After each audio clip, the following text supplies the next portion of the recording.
Islam Pak. Terlalu ke Arab-Araban gitu Pak.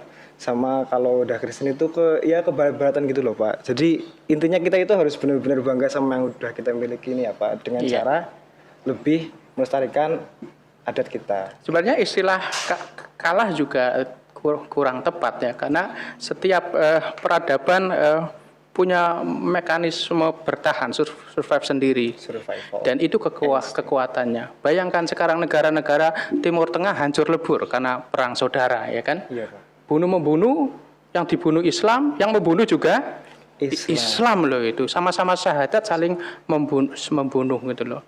Energi di Eropa mulai kemudian krisis ya. Indonesia masih survive gitu. Ya, tidak ada perang, tidak ada bunuh-membunuh di sini. Energi kita masih melimpah. Kita sekarang surplus nikel. Eropa sekarang ketakutan karena Indonesia menyetop ekspor nikel. Mereka mau bikin komputer, mau bikin teknologi apa, harus punya sumbernya itu dari nikel, karena nikel itu penghantar listrik. Ya toh? Kalau teknologi ke depan mobil juga nikel gitu ya. Penghantar listriknya nikel. Nikel itu ada di sini gitu, di negeri surga ini Nusantara. Mau apa kalau kita stop ekspor? Nah, di sini menjadi sumber daya alam kita, SDA kita bisa menjadi kekuatan yang memiliki daya getar terhadap lawan musuh. Ini harus digunakan oleh negara ini, gitu, sebaik-baiknya. Karena dengan semua modal yang kita miliki, jumlah penduduk, sumber daya, letak geografis, kekuatan SDM-nya, kita bisa menjadi negara superpower, menggantikan negara-negara yang ya sekarang mendominasi. Kopi dulu Pak, diminum dulu kopi. Kopi dulu ya. Kopi dulu. Makasih. Ngopi dulu.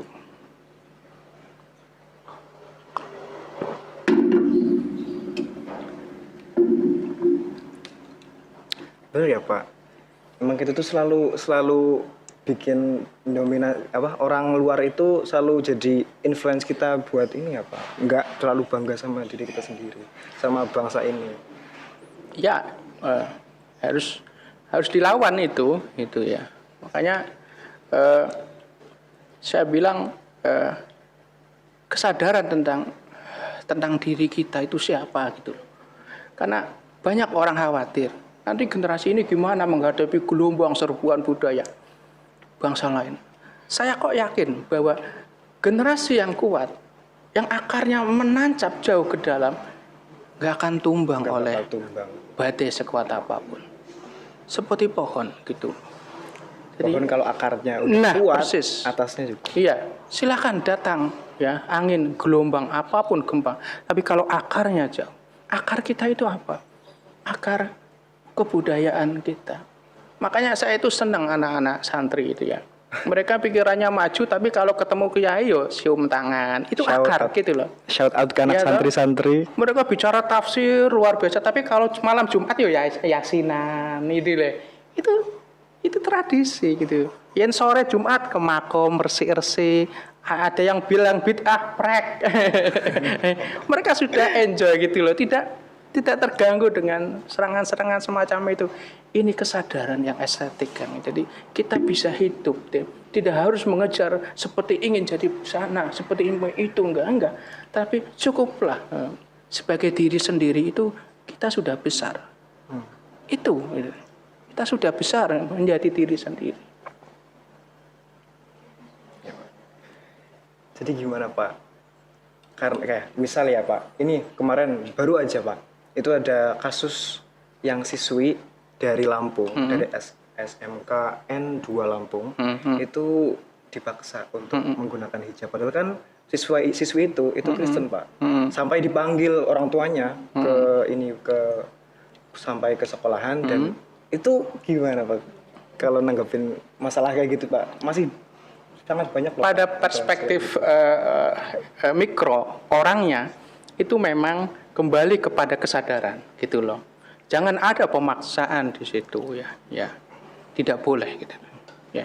Tapi dari persoalan makro negara, nah ini yang harus ditegakkan ya. Tidak boleh ada satu aturan di sekolah-sekolah, apalagi sekolah-sekolah negeri itu yang mencoba membuat aturan dengan referensi satu tata nilai tertentu atas yang lainnya untuk mendominasi itu yang nggak boleh, ya. Kelebihan kalau anak-anak kita sekolah di SMP itu sebenarnya kan kelebihan pergaulan multikultural kan, bisa ketemu siswa teman yang Buddha, bisa ketemu teman yang Kristen, suku yang lain, Chinese, Ambon, Batak dan seterusnya. Itu di situ. Nah, itu dipertahankan itu sebagai modal budaya anak-anak ini yang akan menjadi kekuatan mereka tumbuh berkembang sebagai anak-anak manusia-manusia yang menghargai perbedaan, ya. Ini ada di pendidikan kita, ya. Pendidikan ini yang sebenarnya ingin kita pertahankan, ya, sehingga silakan ekspresi-ekspresi religi itu bertumbuh berkembang dengan wajar. Jangan pakai aturan-aturan kemudian yang ingin menyamaratakan gitu. Atas nama misalnya identitas daerah yang enggak juga gitu. Ini NKRI kok gitu. Jadi kita menggunakannya ya hukum NKRI ya. Lah di Aceh oke, ada pemaksaan. Lah itu di Bali Pak ada kelompok yang membela ya. Di Bali juga ada pemaksaan untuk lepas jilbab. Lah ini ya, yang salah digunakan sebagai pembelaan yang salah. Ini ya salah kaprah juga. Baik kasus pemaksaan di Bali untuk melepas jilbab, ya kalau betul ada. Kemudian kasus di Sumatera Utara yang pemaksaan untuk menggunakan jilbab, itu salah semua. Jadi jangan diambil salah satunya yang salah itu untuk membenarkan pendapat sendiri. Jadi, karena salahnya apa? Salahnya yang bikin aturan itu ora ngerti aturan bernegara gitu loh, berindonesia gitu loh. Ngertine aturan beragama mereka itu pun secara sempit. Padahal ulama bilang bahwa yang membuat satu negara itu jaya itu bukan agama. Yang membuat suatu negara itu jaya adalah kebudayaannya. Ya. Jadi kehancuran suatu bangsa, kejayaan suatu bangsa itu ya bukan ditentukan oleh agama. Contohnya di Timur Tengah agamanya Islam semua. Siapa yang meragukan Islam? Sebagai the best lah ya, agama paling benar versi kita. Hancur karena tidak mampu membangun kebudayaan persatuan. Oh iya. Ya, maka agama dijadikan legitimasi untuk saling berperang. Itu bukti. Yang membangun, membesarkan, membuat jaya negara adalah kebudayaannya itu. Kebudayaan kita adalah kebudayaan multikultural, banyak ragam suku bangsa agama, saling menghargai, ya, multikulturalisme, ya, kesantunan sosial. Ini yang mahal dan harus kita jaga. Ini yang akan membuat bangsa Indonesia meraih kejayaan. Lebih meraih kejayaan. Nah di tengah No Einstein. seperti itu kan pas Ya silakan. kita di tengah kebudayaan yang banyak. Nah, seperti yang Bapak katakan tadi, ya Timur Tengah mempunyai agama Islam, seperti Eropa ada yang ya komunis, liberal dan lain sebagainya. Kita memposisikan yang berada di banyak ribuan kebudayaan, keragaman, kadang kita belum bisa berada di tengah-tengah di antara minoritas. Bahkan kita seolah-olah mayoritas menang sendiri seperti itu.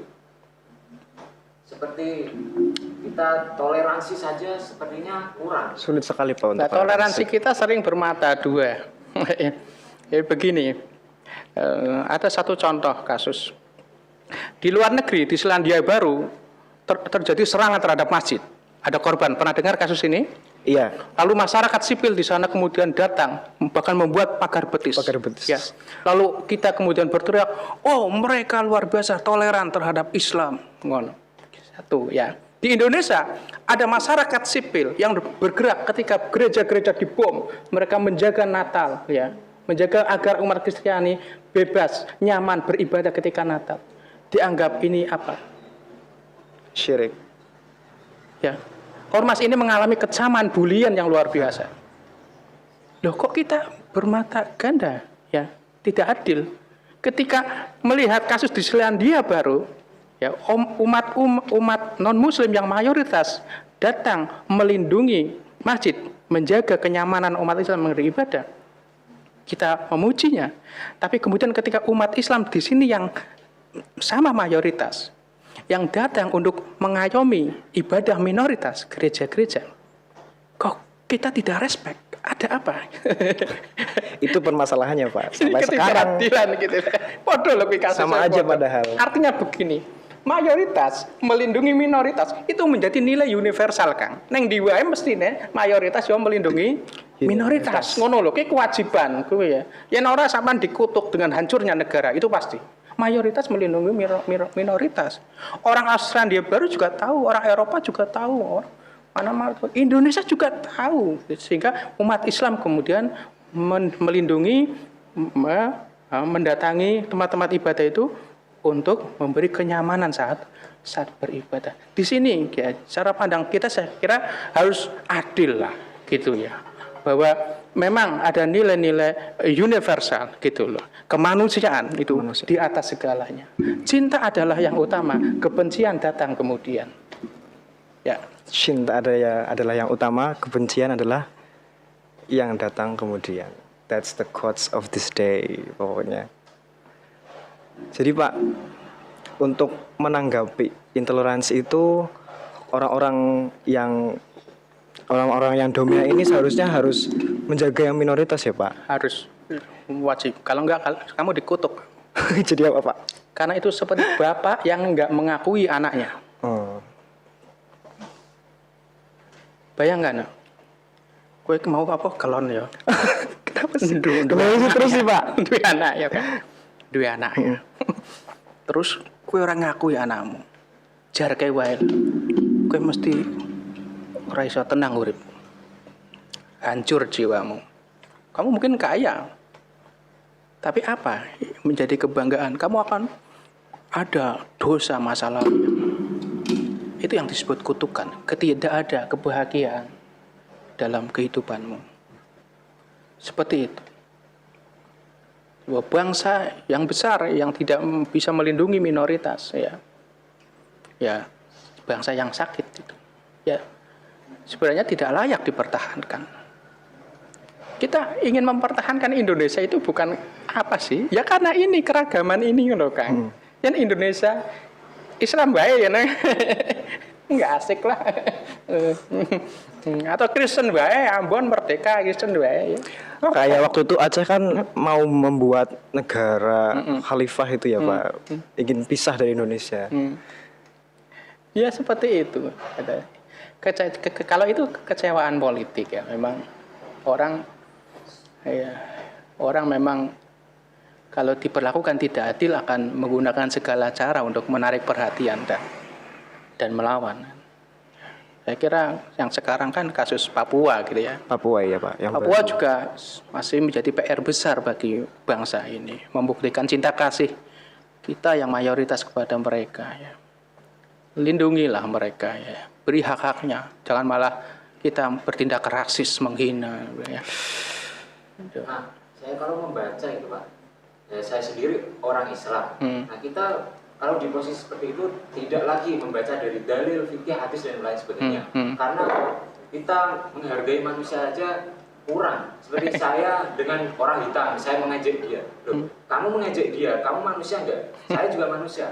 Kamu sama-sama mengejek manusia. Karena kamu juga manusia, sama saja kamu menghina dirimu sendiri karena yang dihina adalah manusia. Nah, untuk mengatasi degradasi moral bangsa kita itu bagaimana, Pak?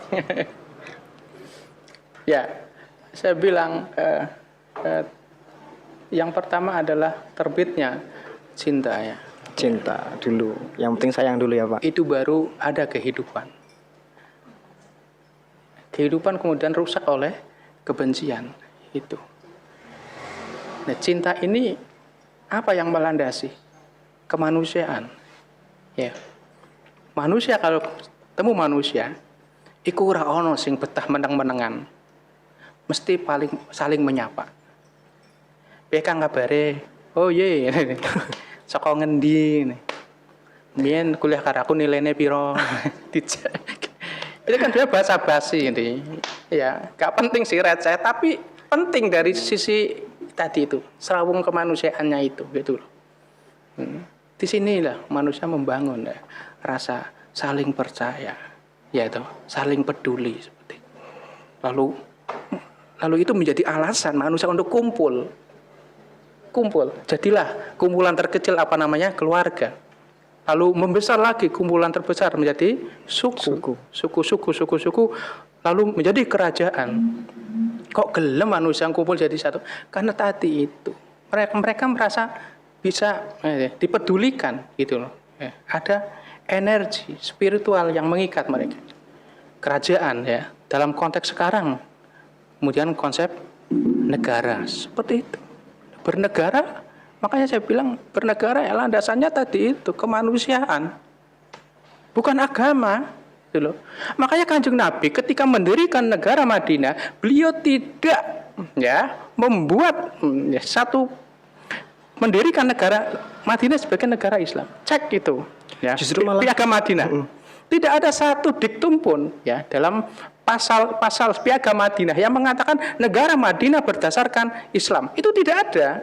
Justru malah kemanusiaan ya Pak. Ya, di situ mengatur saling bantu membantu itu loh ya. Saling kemudian bergandeng tangan, membangun bersama, saling melindungi. Itu kemanusiaan. Islam adalah agama kemanusiaan sejak ia lahir. Tidak bisa kemudian diperkosa menjadi alat politik sesaat.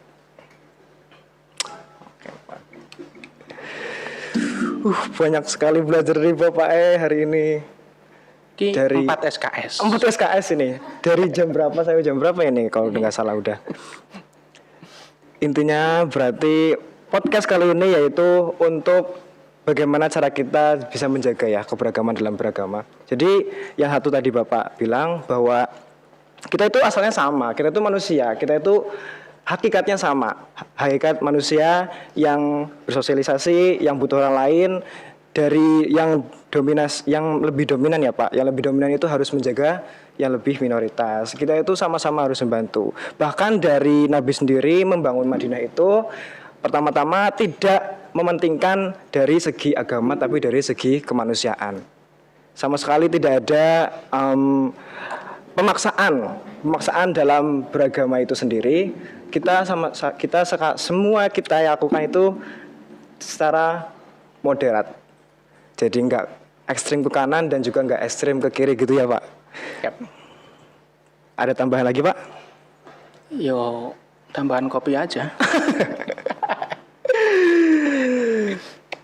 Ya, itu yang sudah bisa kami sampaikan pada siang hari ini. Mohon maaf bila banyak salah. Saya banyak salah. Udah salah, udah Pak. Lo ilmu ku sih akeh. Masih banyak lagi Pak. Ya Allah. Nanti ada part 2-nya Pak. Oke. Nanti ada part 2-nya. Menarik. Tadi itu yang di belakang udah bilang 10 menit lagi dari tadi 5 menit 10 menit. Ya, oke. Ya, oke. Terima kasih Bapak udah hadir ke sini. Sama-sama. Ilmunya sangat bermanfaat bagi kita, Pak. Ini jadi terobosan baru biar kita lebih mudah toleransi kepada agama lain, kepada suku-suku lain lah paling tidak. Ya. Ya, itulah pertemuan kita pada siang hari ini. Satu penutup ya, bahwa menjadi Indonesia adalah menjadi manusia spiritual dan menjadi manusia estetis. Estetis, Pak. Estetis, indah. Indah. Jadi kalau engkau mengaku Muslim, engkau mengaku Buddha, Hindu, Kristen, engkau harus menjadi manusia yang indah, yang mampu membuktikan ya perangaimu, tingkah lakumu, ucapanmu itu ya indah ya dan menjadi cinta bagi sesamamu. Itulah manusia Indonesia. Manusia itu adalah makhluk estetis ya Pak. Iya. Membuat estetis dan mendeskripsikan estetis dari karakteristik. Baik, cukup sekian dari kami. Wassalamualaikum warahmatullahi wabarakatuh. Waalaikumsalam warahmatullahi wabarakatuh.